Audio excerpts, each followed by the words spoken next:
అందరికీ నమస్కారం అండి. నేను మీ శివమద్దులు. ఈరోజు మనం తెలుసుకోబోతున్నాం కుల అంటే ఏంటి, కుల సర్టిఫికేట్ ఎవరు జారీ చేస్తారు, కుల ఎవరికి ఎవరు ఇస్తారు, కులాలో ఉండే నియమ నిబంధనలు ఏంటి, కులాలో ఉండే నియమ నిబంధనలు ఖచ్చితంగా రెండు పార్టీలు పాటించాల్సిందేనా, కులాలో ఉండే నియమ నిబంధనలకు బైండింగ్ ఉంటుందా, ఎవరైనా రెమెడీ అంటే ఉపశమనం కోసం కోర్టుని సంప్రదించవచ్చా, ఈ కుల ఎవరికి ఇస్తారు, ఎందుకు ఇస్తారు, దీనిలో ఉన్న ప్రొసీడింగ్స్ ఏంటి, దీనికి బైండింగ్ ఉంటుందా, ఇవన్నీ గురించి తెలుసుకుందాం. అయితే మెయిన్గా భారతదేశంలో హిందువులు, ముస్లిమ్స్, క్రిస్టియన్స్, సిక్కులు, జైనులు, బౌద్ధులు ఇట్లా చాలా మత వ్యవస్థలు ఉన్నాయి. ప్రతి మతానికి సంబంధించిన వాళ్ళ యొక్క ఆచారాలను భారత న్యాయ వ్యవస్థ గౌరవిస్తుంది. అంటే ఎగ్జాంపుల్గా మనం చెప్పుకుంటే హిందూ సక్సెషన్ యాక్ట్ కానివ్వండి, హిందూ మ్యారేజ్ యాక్ట్ కానివ్వండి, అలాగే ముస్లింలకు సంబంధించి ముస్లింల పర్సనల్ లా గురించి కానివ్వండి. అయితే ఈరోజు మనం మెయిన్గా తెలుసుకోబోతున్నాము ముస్లింల పర్సనల్ లా ఉన్నటువంటి కుల అంటే ఏంటి, వాటి యొక్క నిర్వచనం ఏంటి అనేది చాలా డీప్గా వెళ్దాం. ఇది మెయిన్గా కుల అనేది ఓన్లీ ముస్లిం వాళ్ళకి సంబంధించింది అనమాట, హిందువులకు కాదు.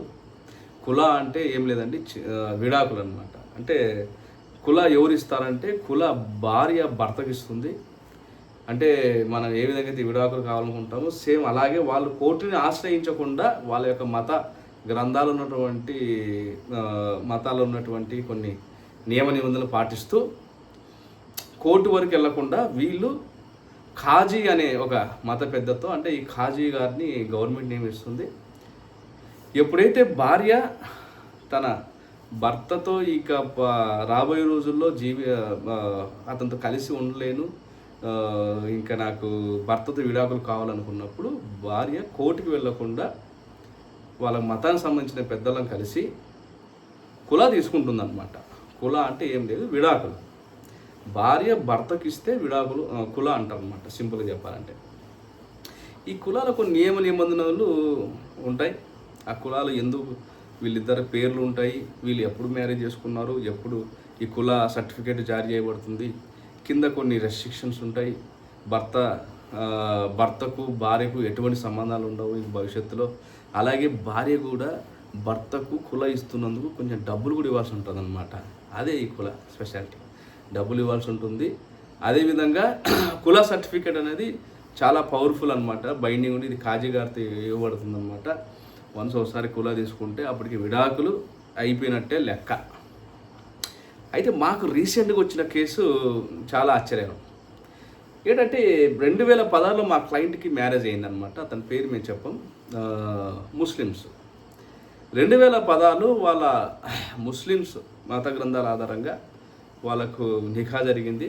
2016లో మ్యారేజ్ జరగడం. అయితే అందరిలాగానే వాళ్ళు మొదటగా కలిసి ఉండడం, హ్యాపీగా ఉండడము, వాళ్ళిద్దరి మధ్యలో ఒక పాప పుట్టడం. అయితే కొన్ని సంవత్సరాల తర్వాత 2016లో మ్యారేజ్ అయిన తర్వాత 8 సంవత్సరాలు, అంటే దాదాపు 7.5 నుంచి 8 సంవత్సరాల మధ్యలో వాళ్ళకు కొన్ని డిస్ప్యూట్స్ వచ్చాయి. వాళ్ళిద్దరి మధ్యలో, భార్య భర్త మధ్యలో కొన్ని వివాదాలు వచ్చాయి, మనస్పార్థాలు వచ్చాయి, ఒకరి మీద ఒక ఆరోపణలు చేసుకున్నారు. ఏదైనప్పటికీ ఒకరి ఒకరు కలవడం, కలిసి ఉండడం ఇంకా జరగదు అనుకున్నట్టుంది. అయితే భార్య వాళ్ళ మత పెద్దలు కలవడం, మత పెద్దలు తెలిసి వాళ్ళ సమస్యను చెప్పడం, ఇక భవిష్యత్తులో నేను ఎప్పుడు కూడా తన భర్తతో కలిసి ఉండలేను అనే విషయం చెప్పడం. కొన్ని చర్చల తర్వాత ఇక పెద్ద మనుషులు కూడా ఇది ఇంకా కలిసి ఉండడం, వీళ్ళిద్దరితో ఉండడం జరగదని పని అని ఒక డిసిషన్ రావడం. అదేవిధంగా భార్య కూడా కుల సర్టిఫికేట్ కోరడం. సో ఫైనల్గా ఏంటంటే అనేక చర్చల తర్వాత కుల సర్టిఫికేట్ జారీ చేసినారు ఖాజీ గారు. అంటే ఆ సర్టిఫికేట్ ఇచ్చేది ఖాజీ గారు అనమాట, గవర్నమెంట్ నియమిస్తుంది. తర్వాత ఇందులో కొన్ని నియమ నిబంధనలు కూడా చేసినారనమాట. ఏమని నియమనిబంధనలు అంటే భవిష్యత్తులో భర్తకు భార్య మీద ఎటువంటి హక్కులు ఉండవు, ఈమె స్వతంత్రంగా జీవించవచ్చు, ఆమె స్వతంత్ర జీవితంలో ఎటువంటి ఇంటర్ఫియరెన్స్ భర్త చేయకూడదు, అలాగే భర్త యొక్క ప్రాపర్టీలో కానీ భర్తకు సంబంధించిన ఏని కానీ భార్య అడగకూడదు. అలాగే కొంచెం డబ్బు కూడా భర్తకు ఇచ్చింది, మా క్లయింట్కి 2 లక్షలు ఇచ్చినారు అన్నట్టుగా అందులో ఉంది.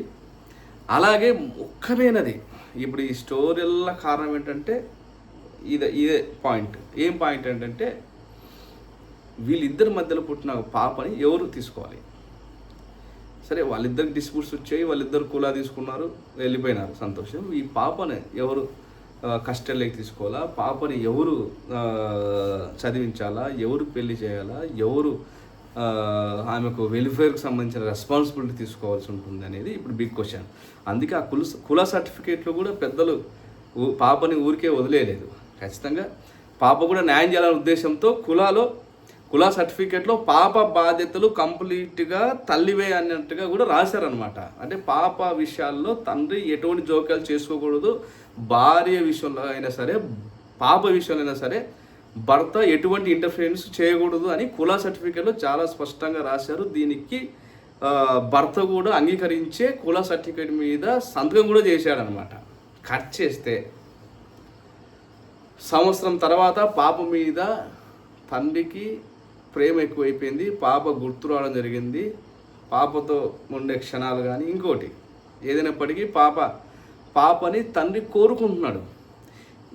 ఈడ ఏంటంటే మరి కుల అనేది ఫైనల్ అనమాట. వాళ్ళ ముస్లింలకు సంబంధించిన మత గ్రంథాల్లో అంటే షరియత్ చట్టాల ప్రకారంగా కుల వన్స్ ఒకసారి ఇచ్చేసిన తర్వాత అదే ఫైనల్. ఈ కులాలో ఉండే నియమ నిబంధనలు తప్పకుండా పాటించాల్సిందే. దీన్ని ఎవరు కూడా కట్ చేయనిక లేదనమాట. సో అతను ఏం చేశాడంటే భారత న్యాయ వ్యవస్థని నమ్ముకున్నాడు. అంటే లీగల్గా వెళ్ళాల్సి ఉంటుంది, కోర్టులో ఈ సమస్యకు పరిష్కారం తెచ్చుకుందాం, నాకు పాప కావాలి, పాపని నేను ఖచ్చితంగా కలుస్తాను. ఇదేంటంటే ఆఫ్టర్ కుల తర్వాత తండ్రి ఎటువంటి పరిస్థితిలో పాపని కలవకూడదు, పాపతో మాట్లాడకూడదు, పాపని విజిట్ చేయకూడదు, పాప యొక్క రెస్పాన్సిబిలిటీస్ అంటే వెల్ఫేర్ రెస్పాన్సిబిలిటీస్లో కూడా పాప జోలికి తండ్రి రాకూడదు అని రాశారనమాట. కనీసం మాట్లాడకూడదు అనేది కులాలో ఉంది. అయితే భర్త మాత్రము తండ్రి మాత్రం ఖచ్చితంగా పాపను చూడాలనుకుంటున్నాడు. పాప యొక్క ఎడ్యుకేషన్లో కానీ మ్యారేజ్ విషయంలో కానీ లేదంటే వెల్ఫేర్కి సంబంధించిన రెస్పాన్సిబిలిటీస్లో కానీ తండ్రి ఖచ్చితంగా నేను ఇన్వాల్వ్ అవ్వాలా, పాపను చూడబుద్ధి అవుతుంది, పాపతో మాట్లాడబుద్ధి అవుతుంది, పాప కోసం నేను ఏదైనా చేయాలా, ఖచ్చితంగా లీగల్గా వెళ్ళాలి, లీగల్గా ఫైట్ చేసి పాపను ఖచ్చితంగా నేను కలుస్తాను అనేది ఇతని ఇంటెన్షన్. ఆ సందర్భంగా మమ్మల్ని కలవడం జరిగింది. మేము తర్వాత మా సీనియర్ అడ్వకేట్ గారికి ఈయన సమస్య చెప్పడం జరిగింది. ఇట్లా కులాలకు సంబంధించిన నియమ నిబంధనలు ఆల్రెడీగా ఇతను ఒప్పుకున్నాడు. పాపను కలవను కానీ భార్యను కలవను, పాపను కలవను, నాకు ఏం అవసరం లేదని సంతకం చేశారు. మరి ఇప్పుడు కులాలకు సంబంధించిన కులాలో ఉండే నియమ నిబంధనలు మనం సవరించవచ్చా? కులాకు అగెనిస్ట్గా మనం కోర్టులో పిటిషన్ వేయొచ్చా? పిటిషన్ తర్వాత కోర్టు దాన్ని అంగీకరిస్తుందా? కులాలో ఉండే నియమ నిబంధనలే బైండింగ్గా ఏమైనా కోర్టు సవరిస్తుందా? కోర్టు ఇచ్చిన డిగ్రీని కుల పెద్దలు లేదా కుల సర్టిఫికేట్ జారీ చేసిన వాళ్ళు అంగీకరిస్తారా అనేది ఒక బిగ్ క్వశ్చన్ అనమాట. సో వెంటనే మా సీనియర్ అడ్వకేట్ గారు కూడా తప్పకుండా ఇతనికి ఖచ్చితంగా న్యాయం చేయాలా, ఇతను అడుగుతున్నది చాలా లాఫుల్గా ఉందన్నమాట. అంటే ఇతను పాప ఎడ్యుకేషన్ కోసం, అంటే ఎందుకంటే పాపను చదివించట్లేదన్నమాట వాళ్ళు. సరే, ఈయన ఆరోపణలు చాలా ఉన్నాయి, అవి వాస్తవాలు అవాస్తవాలు మనకు తెలియదు. కానీ ఇతను కోరుకుంటున్నది ఒకటే, కస్టడీ అన్నది ఇవ్వండి, లేదంటే పాప వెల్ఫేర్లో అంటే ఎడ్యుకేషన్లో కానీ, పాప వెల్ఫేర్ రెస్పాన్సిబిలిటీస్లో కానీ, పాప మ్యారేజ్ విషయంలో కానీ, లేదా పాపకు సంబంధించిన ప్రతి ఒక్క విషయంలో తండ్రిని నన్ను ఇంటర్ఫిరెన్స్ చేయాలి, నన్ను పిలవాలి, నాకు బాధ్యతలు ఇవ్వండి, 50% బాధ్యత నాకే ఇవ్వండి, అది ఖర్చులైనా వెల్ఫేర్లో అయినా లేదంటే పాపకు సంబంధించిన ముఖ్యమైన విషయాలు కానీ నాకు షేరింగ్ కావాలనేది ఇతని ఆశ. So according to 1890 guardianship and wards act 1890 ప్రకారంగా ఎవరైనా సరే తల్లిదండ్రి వాళ్ళు ఏ మతస్థులైనా ఒకసారి విడాకులు తీసుకున్న తర్వాత భార్య భర్తకు వాళ్ళు స్వతంత్రంగా బతికే హక్కు ఉంటుంది. ఎవరు కూడా రెస్పాన్సిబిలిటీగా ఉండాల్సిన అవసరం లేదు, ఎవరు నియంత్రించాల్సిన అవసరం లేదు. కానీ వాళ్ళ పిల్లల మీద హక్కు ఇద్దరికీ ఉంటుందన్నమాట. అంటే ఇక్కడ మనం కులాకు కోర్టు డిగ్రీకి తేడా చెప్తున్నా. కులాలో ఏం రాశారు? కులాలో భార్యకు సంపూర్ణ హక్కులు ఉన్నాయి, పాప మీద తండ్రికి ఎటువంటి హక్కులు లేవు అంటే అక్కడ ఇచ్చారు. కానీ 1890 గార్డియన్షిప్ అండ్ వార్డ్స్ యాక్ట్ ఏం చెప్తుందంటే పాప మీద తల్లికి తండ్రికి ఇద్దరి హక్కులు ఉంటాయి. కానీ పాపను కొన్ని ప్రత్యేక దృష్ట్యా పరంగా చూస్తే పాపను తల్లి దగ్గరే పెడతారు. తండ్రికి విజిటింగ్ రైట్స్ కానీ లేదంటే పాపకు సంబంధించిన వెల్ఫేర్కి సంబంధించిన రెస్పాన్సిబిలిటీ కానీ తండ్రి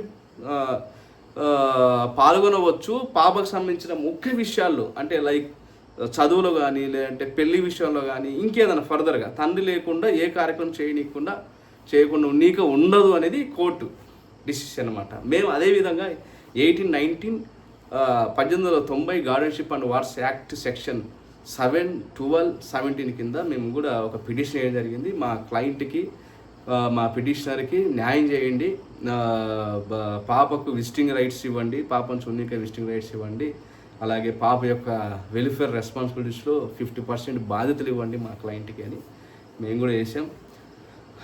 ఆఫ్టర్ కొన్ని చర్చల తర్వాత ఆర్గ్యుమెంట్స్ కానీ ఇవన్నీ జరిగిన తర్వాత మాకు సానుకూలంగా అంటే ఇక్కడ ఏంటంటే కుల అనేది బైండింగ్ కాదు. ఫైనల్గా ఏంటంటే కుల ఇచ్చిన తర్వాత కుల వల్ల పాపని తండ్రిని దూరం చేయలేము.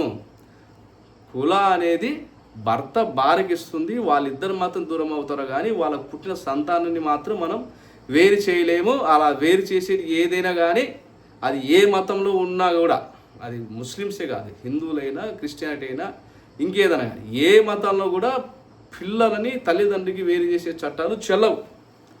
ఇది కోర్టు ద్వారా మనం సంపాదించుకోవచ్చు అనమాట. ఈ విధంగా మా క్లయింట్ పాపను కలవడం జరిగింది. ప్రతి నెలలో 2 ఆదివారాలు పాపను విజిటింగ్ చేస్తున్నాం. అలాగే పాపకు సంబంధించిన వెల్ఫేర్కి సంబంధించిన అన్ని బాధ్యతలు మా క్లయింట్కి 50% బాధ్యత వహిస్తున్నారు. అంటే ఎడ్యుకేషన్లో కానీ మిగతా ఖర్చుల విషయంలో కానీ ప్రతి దాంట్లో పాపకు తీసుకునే ప్రతి నిర్ణయాల్లో మా క్లయింట్కి అవకాశం ఇచ్చింది. తర్వాత కొన్ని అంటే మేము ఎప్పుడైతే పిటిషన్ చేసిన తర్వాత మళ్ళీ వాళ్ళు దానికి ఎటువంటి రెస్పాన్స్ కాలేదు. తర్వాత మనం అంటే ఫస్ట్ లీగల్ నోటీస్ పంపించాం, తర్వాత రెస్పాన్స్ కాలేదు. తర్వాత మనం పిటిషన్ వేసాం. కోర్టు నుంచి మనకు సానుకూలంగా అవార్డు వచ్చింది, డిగ్రీ వచ్చింది. పాప మీద విజిటింగ్ రైట్స్ కానీ లేదంటే ఇంకోటి దాని మీద మంచి అవార్డు వచ్చింది మాకు. తర్వాత వాళ్ళు పాపని మా క్లయింట్కి కలవనీయకుండా చేయడం, తర్వాత మనం ఎగ్జిక్యూషన్ పిటిషను ఇవన్నీ వేసాం. ఆఫ్టర్ ఫైనల్గా మనకు మా క్లయింట్కి మంచి న్యాయం జరిగింది. సో ఫ్రెండ్స్, నేనేమంటానంటే ముస్లిం లాలో ఉన్నటువంటి లేదంటే హిందూలో ఉన్నటువంటి లేదంటే క్రిస్టియన్ ఉన్నటువంటి ఏ చట్టాలైనా సరే పిల్లల వరకు చూస్తే అంటే విడాకులు తీసుకున్నారు కదా, పిల్లలను కూడా ఒకరి దగ్గరే పెట్టేసుకుంటాం, వాళ్ళతో కలిపియమంటే అవన్నీ చెల్లవన్నమాట. తల్లిదండ్రులైన వాళ్ళు ఇద్దరు కూడా న్యాచురల్ గార్డెన్స్, వీళ్ళిద్దరు కూడా సహజంగా సంరక్షకులు. వీళ్ళిద్దరు కూడా ఏ చట్టాలు చెల్లవు. కోర్టు డిగ్రీ అనేది బైండింగ్, కుల అనేది బైండింగ్ కాదు. ఏది తల్లి పాపని తండ్రిని దూరం చేసే ఏ కుల కూడా చెల్లదని మనకు ఫైనల్గా అర్థమైంది. సో ఫ్రెండ్స్, మన వీడియోలు నచ్చితే ఖచ్చితంగా మన వీడియోని షేర్ చేయండి. ఫ్యూచర్లో ఇటువంటివి ఇంకా చేస్తూ ఉంటాం. ఇది జస్ట్ ఒక నాలెడ్జ్ పరంగా మేము చేస్తున్నాం తప్ప మీకు ఫర్దర్గా ఏదైనా ఖచ్చితంగా డీటెయిల్స్ కావాలి వీటి మీద అంటే మీకు దగ్గర ఉన్న మంచి అడ్వకేట్గా కలవండి. థ్యాంక్ యూ ఫ్రెండ్స్, ధన్యవాదాలు. Thank you.